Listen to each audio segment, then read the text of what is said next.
أعوذ بالله من الشيطان اللعين الرجيم بسم الله الرحمن الرحيم الحمد لله رب العالمين بارئ الخلائق أجمعين الصلاة والسلام على سيد الأنبياء والمرسلين وعلى آله الطيبين الطاهرين المعصومين أما بعد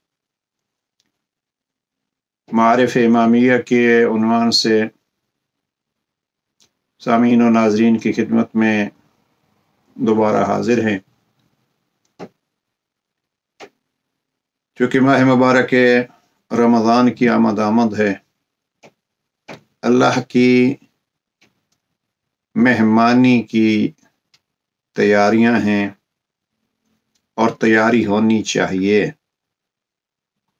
اس حوالے سے کوشش یہ ہے کہ آج کے سیشن میں ہم معارف امامیہ کے اس پروگرام میں قرآن اور امامیہ کے عنوان سے کچھ گفتگو پیش کر سکیں، اور اس کو قرآن اور رمضان کا عنوان بھی دیا جا سکتا ہے۔ دو پہلو بحث میں مد نظر رہیں گے۔ پہلا اور مہم پہلو جو میں تقریباً ہر سیشن میں اس کو دہراتا ہوں اور ابتدا میں اس کی تفصیل میں بھی گئے ہیں، ہماری بدقسمتی یہ ہے کہ قرآن جیسے معجزہ جاوید پیغمبر صلی اللہ علیہ وآلہ وسلم کے ہوتے ہوئے اس دور میں بھی ہم مسلمان دین کے نام سے جھگڑوں میں مشغول ہیں۔ یہ جھگڑے، یہ اختلافات حقیقت میں قرآن سے دوری کا سبب ہیں۔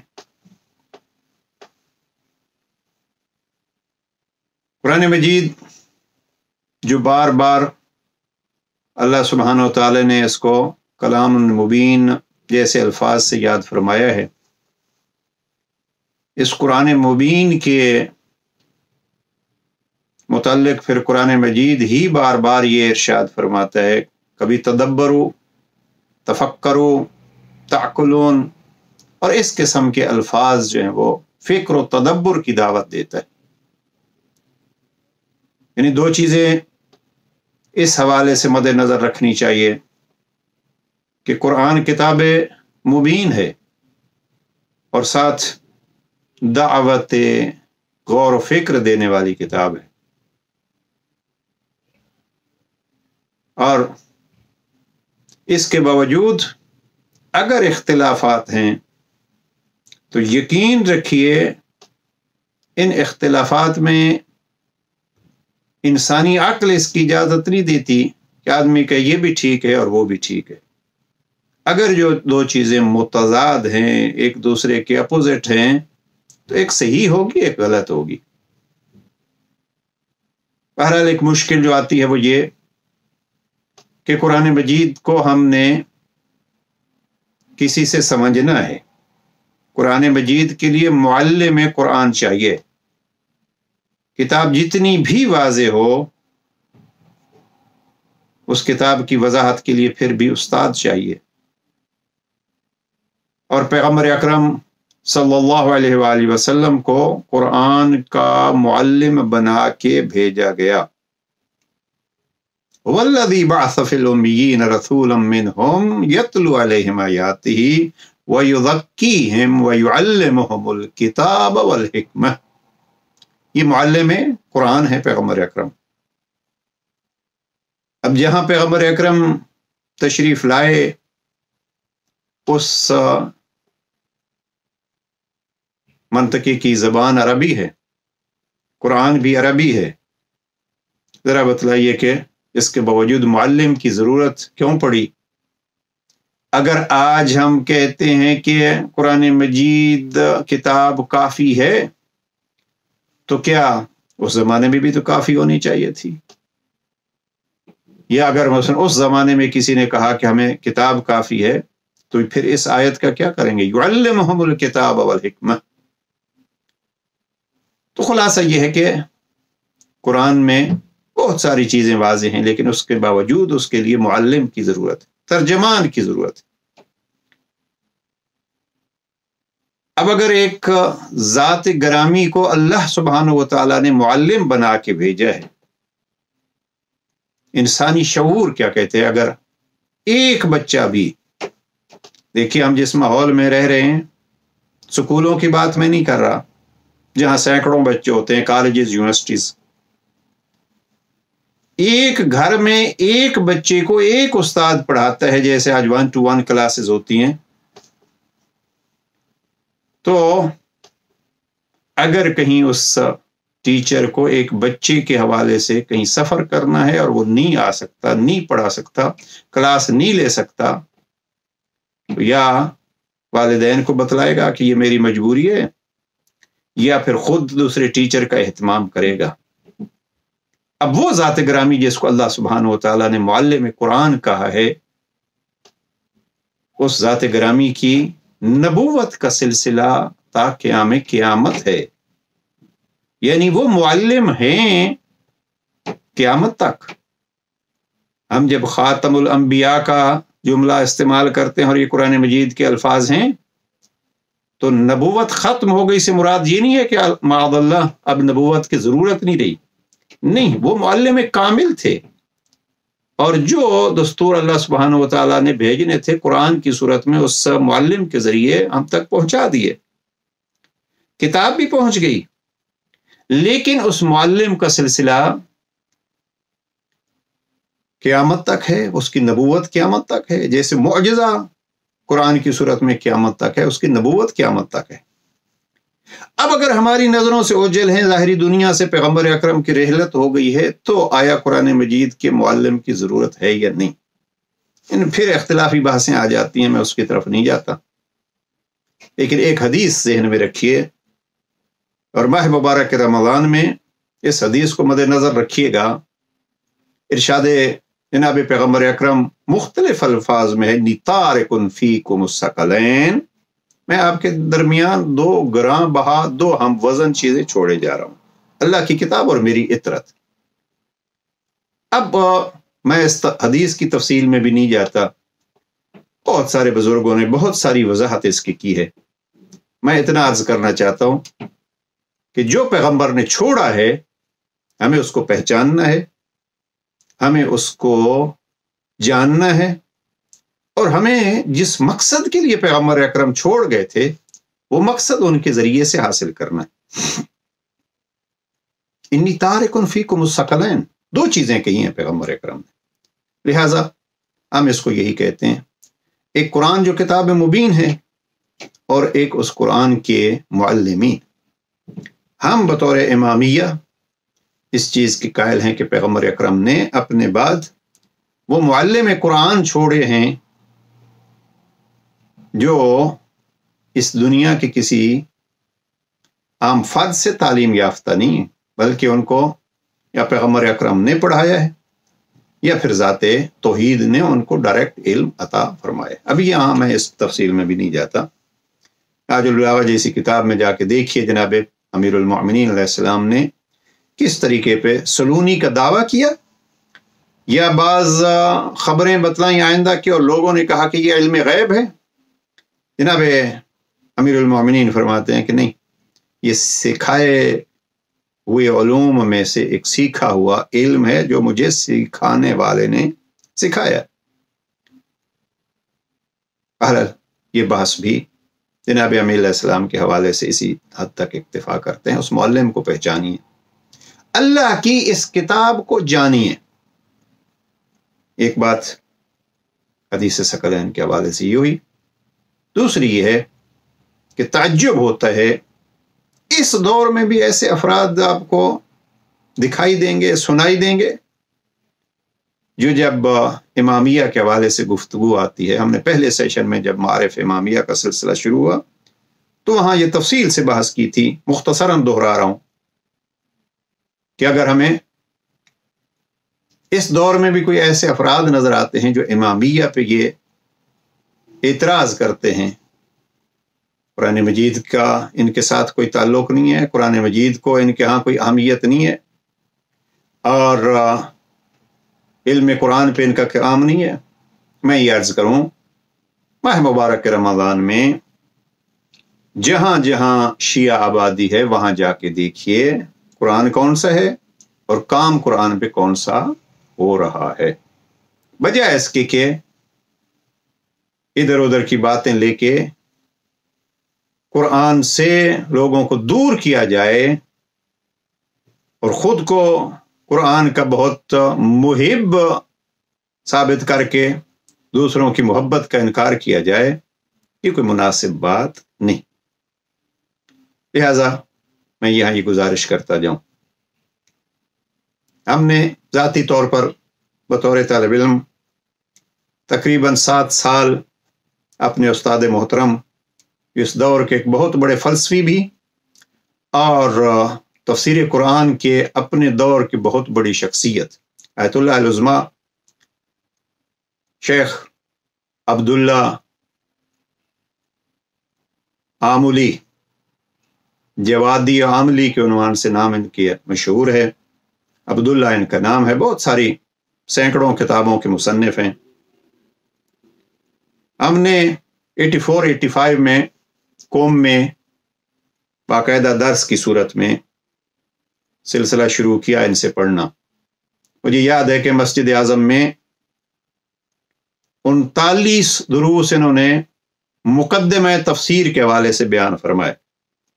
جب ہم نے شرکت کی تو وہ مقدمہ تفسیر کے دروس جاری تھے، جبکہ اس سے بہت پہلے انہوں نے تاریخ تفسیر پہ کافی وقت جو ہے وہ بحث کی، اور پھر جہاں سے ہم نے شمولیت کی اور ہمیں یہ شرف نصیب ہوا،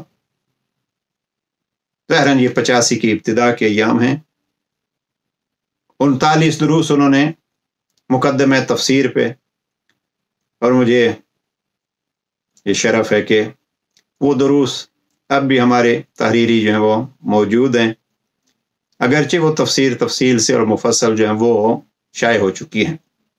37 دروس تھے آیت اللہ العظمیٰ آغا جوادی عاملی کے تفسیر سورہ حمد کے، 37 اور یہ وہ دور تھا تفسیر سورہ حمد کا کہ جب کہیں 88-89 میں یہ تفسیر کا، ابھی تفسیر سورہ حمد یقیناً تکمیل ہو چکی ہوگی، تفسیر سورہ بقرہ میں جب گورباچوف، وہ جب دور تھا روس کی وہ سپر پاور کا اور گورباچوف وہاں ان کا ہیڈ تھا، ایران عراق جنگ زوروں پر تھی اور آیت اللہ خمینی نے ایک 3 رکنی وفد روس بھیجا تھا، اور اس وقت جب وہ گئے وہاں تو یہ لوگ دنیا بھر کے یہ بحث کر رہے تھے کہ یقیناً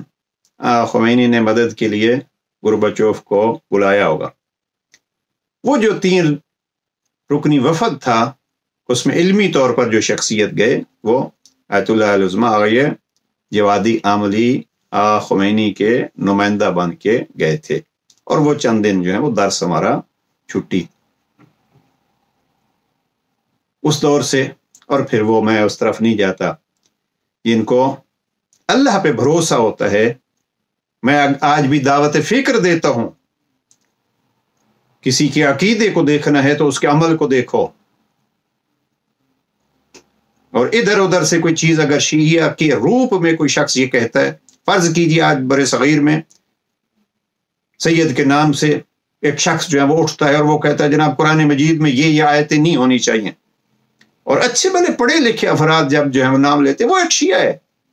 عزیزان، میں نے بارہا یہ عرض کیا ہے کہ اگر ہم ایسی چیزوں کو شیعہ اور سنیوں سے نسبت دیں گے تو یہ اختلافات بڑھیں گے۔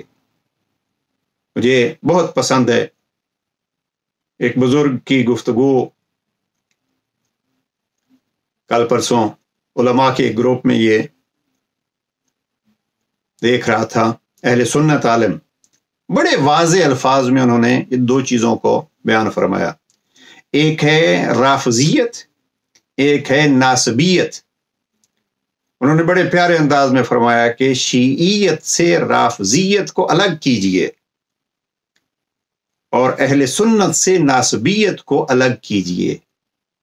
اب یہ چیزیں آپس میں ملانا، یہ اختلافات کو بڑھانے کی بات ہے۔ معارف امامیہ کے حوالے سے میں یہ عرض کروں، اور اس بزرگ نے بھی یہ جملات کہے کہ جناب امین علیہ السلام کا یہ فرمان مشہور ہے، ہلاک فی رجلان، میرے بارے میں دو شخص جو ہیں وہ ہلاک ہو گئے، محب غال و مبغض قال، ہمیں اس مقام عبودیت سے نکال کے مقام الوہیت تک لے جانے والے جن کو غالی کہا گیا ہے، اور وہ جنہوں نے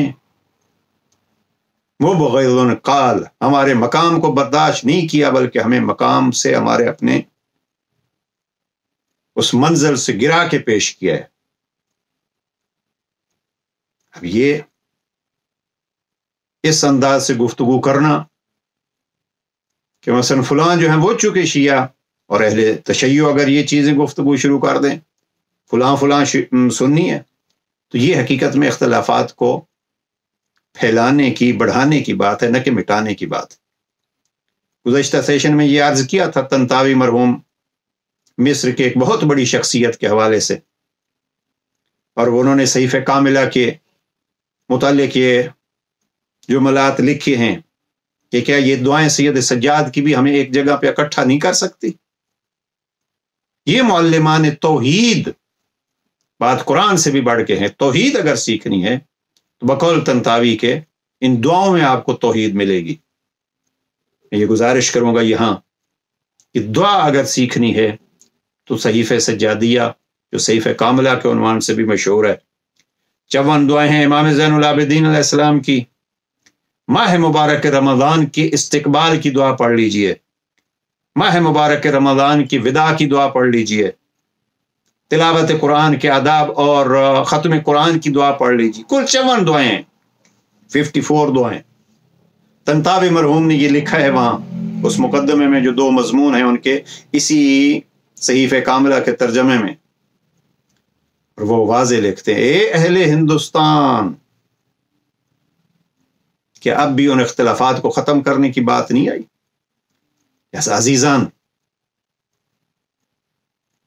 قرآن مجید کا مہینہ، مہمانی خدا کا مہینہ آ رہا ہے، خدا رہا، اپنی بحثیں کیجئے، لیکن بحثوں میں مقصد یہ نہیں ہے کہ ایک دوسرے کو برا بھلا کہیے، لڑیے نہیں، تحقیق کیجئے۔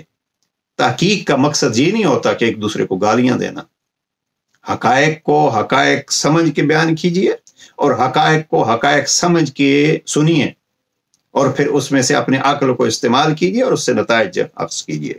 بات ہماری قرآن مجید کے متعلق ہو رہی تھی۔ ہمارے استاد محترم آیت اللہ جوادی عاملی نے گزشتہ سال ماہ رمضان سے پہلے 23 شعبان کو، یعنی پچھلے سال 23 شعبان کو انہوں نے قرآن مجید کی پوری تفسیر درسن مکمل کی۔ وہ جو تفسیر ہم نے عرض کیا کہ ہم نے سورہ حمد سے پڑھی، 40 سال یہ مفسر قرآن موجود ہیں، یہ ان کی بات کر رہا ہوں، 40 سال ہفتے میں 5 دن درس ہوتے تھے، اور ہر روز کا 45-50 منٹ کا وہ درس، 40 سال مسلسل یہ سلسلہ ان کا تفسیر کا جاری رہا۔ اس وقت تفسیر فارسی میں ہے، تفسیر تسنیم کے عنوان سے مشہور ہے، اور اس وقت تک جو ہیں وہ 56 جلدیں اس کی شائع ہو چکی ہیں، 56۔ اور جیسے ادارے نے لکھا ہے کہ پہلے 15 حصوں کی 50 جلدیں ہیں 15ویں پارے تک، اور چونکہ ظاہر قرآنی بحثیں ہیں، جو بعد میں چیزیں آئی ہیں، تکرار جو آیات کا ہے یا مثلا کچھ ایسے موضوعات ہیں، تو ان کو دوبارہ نہیں لکھا گیا، حوالہ دیا گیا ہے کہ اس کی بحث فلاں آیت میں گزر چکی ہے۔ تو آخری 15 پاروں کی دوسرے حصے کی 30 جلدیں ہیں، یعنی جو 56 تفسیروں کے بعد پروگرام چل رہا ہے وہ اس وقت تک یہی ہے کہ اس تفسیر تسنیم کی کل 80 جلدیں آئیں گی، اور انشاءاللہ آپ دیکھیے گا ایک سے بڑھ کے ایک بحث۔ لہٰذا اگر ماہ مبارک رمضان ہے، ماہ قرآن ہے، بڑا خوب آیت اللہ